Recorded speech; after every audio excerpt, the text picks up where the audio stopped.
Panic attacks are within our control. See, we say panic attacks, and it gives us the impression that our minds are out of control and that our minds are just attacking us randomly, and that's a frightening situation, to be sure. Anyone would be frightened if they felt that their mind was just randomly attacking them. Thankfully, this is not the case. Actually, panic attacks are a natural response to our own thoughts and beliefs. So, for example, picture this. Everyone basically has a level of suffering that they feel is within their ability to cope with. So, you set that level. So, for example, if your stress and anxiety is here, you can handle it. You conclude, okay, I am this stressed out or I am this anxious. It's uncomfortable, but I can handle it. However, once stress and anxiety reaches, say, this level, you conclude, I cannot take this anymore. I don't have the coping ability to deal with this. And this causes you to be in a desperate situation. And once you're in that desperate situation, you panic. And this is simply your mind mobilizing your body's resources to deal with a major threat, which is beyond your current ability to withstand.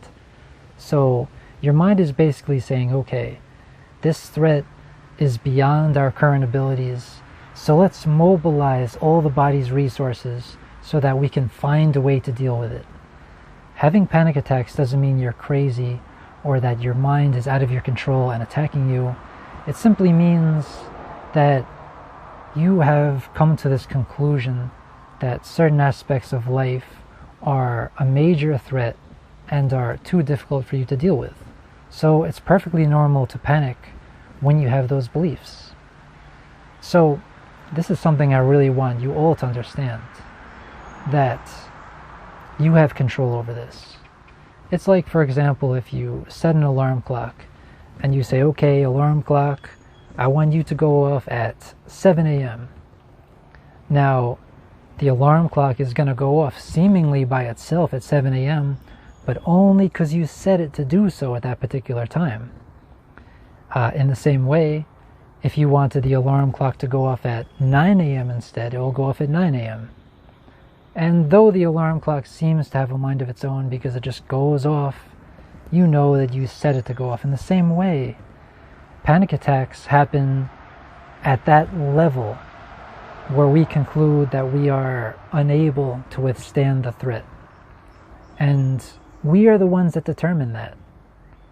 We could, for example, set the level higher, or we could conclude that there is no actual threat, or we could calm our minds and bodies down so that it never reaches this level.